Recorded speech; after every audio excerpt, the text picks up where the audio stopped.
Komiði sæl. Við erum stödd í gæðakerfi verktakans e.h.f. og ætlum að skoða hvernig staðið að gera hættumats, áhættugreiningar og öryggis- og heilbrigðisáætlunar hjá því fyrirtæki. Í gæðahandbók verktakans e.h.f. að finna leiðbeiningar hvernig hægt að standa að þessari vinnu. Með því að opna kafla 5 og smella á skjal 5F18001 opnum við teiknaða verklagsreglu eða ferli sem lýsir því hvað þarf að gera og hver gerir hvað. Þessi verklagsregla uppsett eins og aðrar verklagsreglur í gæðahandbókinni. Lógó fyrirtækisins lengst til vinstri, númer og heiti verklagsreglunar í miðjunni og útgáfustýringin lengst til hægri. Markmið og gildissvið þessara verklagsreglu að tryggja öryggi og góðan aðbúnað starfsmanna fyrirtækisins og fullnægja lögum og reglum varða starfsemina. Það gildir alla starfsemi fyrirtækisins sem þýðir að það eigi að gera hættumat og áhættugreiningu á öllum sviðum rekstursins. Hér út til hægri tilvísun í ISO 9001 sem alþjóðlegur staðall gæðastjórnun og þar sjáum við að áhugi staðalsins mikill á öryggismálum. Það sama á við með IST 30 sem samskiptastaðall á milli verktaka og verkkaupa við verklega framkvæmdir. Þar að finna í kafla 422 og 426 atriði sem varða öryggismál. Hér fyrir miðju aðgerðnar sem þarf að framkvæma. Út til vinstri það sem við köllum ílag en það geta verið upplýsingar eða eyðublöð sem við þurfum að nota við aðgerðina. Og hægra megin það sem við köllum frálag en það það sem kemur út úr aðgerðinni. Að gera hættumat og áhættugreiningu hluti af undirbúningi verks, þess vegna tilvísun frá verklagsreglu 3F11001 sem fjallar undirbúning. Í næsta kassa sem í laginu eins og skjal vísað í leiðbeiningar fyrirtækisins öryggismál sem við skulum opna. Hér sjáum við lýsing á því sem stjórnendur verktakans e.h.f. hafa lofað sjálfum sér og starfsmönnum sínum varðandi öryggis- og heilbrigðismál. Þarna fyrst almenn lýsing þar sem starfsmönnum uppálagt að vera í vinnufötum merktu fyrirtækinu. Þar næst sjáum við að þeir lofa að gera hættumat á öllum sviðum rekstursins. Það vísað í eyðublað sem á að nota við hættumatið og að starfsmenn skulu frá kynning á hættumatinu og staðfesta með undirskrift að það hafi orðið. Þar næst fjallað tæki og tól og því lofað að velja aðeins viðurkenndan búnað. Þar næst fjallað öryggisvörð og öryggistrúnaðarmann og að lokum segir að það skuli skrá efndir eða vanefndir þessara verklagsreglu í dagbók.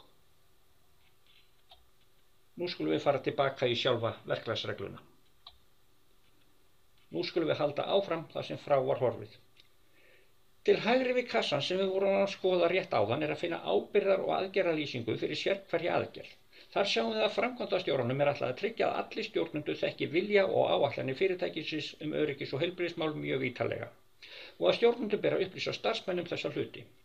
Þá gott að eiga skjalið áætlanir og loforð stjórnenda sem við vorum að skoða.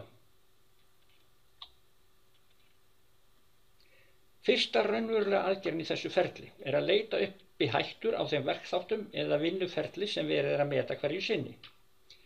Til þess notaði gátlisti sem við finnum í gæðakerfinu undir 5G180120. Við skulum opna hann með því að smella hér. Hér sjáum við gátlistan en að þessu sinni ætlum við ekki að fara í hann lið fyrir lið heldur gera það í næstu hljóðgleru en ég ætla samt að renna hér rólega niður hverja blaðsíðu þannig að þið getið þá staldra við ef þið viljið skoða þetta nánar.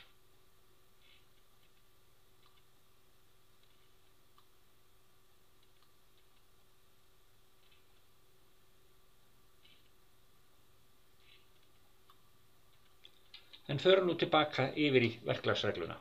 Niðurstaðan úr þessari aðgerð að við erum búin að leita uppi allar líklegar hættur sem fyrir hendi í þeim verkþáttum eða verkferli sem til skoðunar. Það framkvæmdastjórinn sem annaðhvort gerir það sjálfur eða felur öðrum einstaklingi eða vinnuhóp að vinna matið. Allt eftir stærð og umfangi fyrirtækisins og þess sem verið að meta. Næst að meta áhættuna sem felst í því að vinna tiltekið verk eða verkþátt ef ekki gripið til neinna ráðstafana. Spurningin sem þarf að svara þessi. Hvaða líkur á að það verði slys og hverja verða afleiðingarnar? Það sami einstaklingurinn eða hópurinn sem gerir það. Næst að gera öryggis- og heilbrigðisáætlun og þá svörum við spurningunum sem eru til í síðustu aðgerð. Hvað þurfum við að gera til þess að draga úr líkum á að slys verði þar sem búið var að greina hættur og hvernig drögum úr afleiðingunum ef slys verður. Nú þurfa þeir sem vinna greininguna að ákveða hverjir eiga að framkvæma það sem ákveðið er að gera til að draga úr hættu og afleiðingum og hvenær því á að vera lokið. Það þarf einnig að ákveða hver og hven á að fara í eftirlitsferð til að ganga úr skuggum að það hefur verið gert sem ákveðið var. Út úr eftirlitsferðinni þarf að koma einföld skýrsla þar sem það kemur fram hvort áætlun hafi gengið eftir. Viðkomandi stjórnandi þarf að fá skýrsluna í hendur og ef eitthvað hefur orðið út undan þarf viðkomandi stjórnandi að láta framkvæma úrbætur hins snarasta. Hann þarf síðan að kynna niðurstöðuna fyrir framkvæmdastjóra eða verkefnastjóra eftir atvikum. Þetta verklag við gerð hættumats og áhættugreiningar ásamt aðgerðum til að úrbóta ætti að draga verulega úr líkum á slysum og þá er tilgangur náð. Þegar búið er að greina verkferli eins og þetta í nokkra þætti getur það litið út eins og það sé mikil vinna sem á að framkvæma.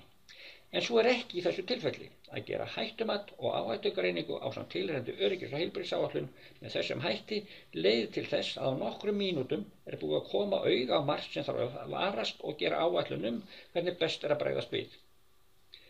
Við látum þessu lokið að sinni en í næstu hljóðgleru öryggis- og heilbrigðismál munum við sýna notkun gátlistan 5G18 0120 sem vísað er til í þessari verklagsreglu.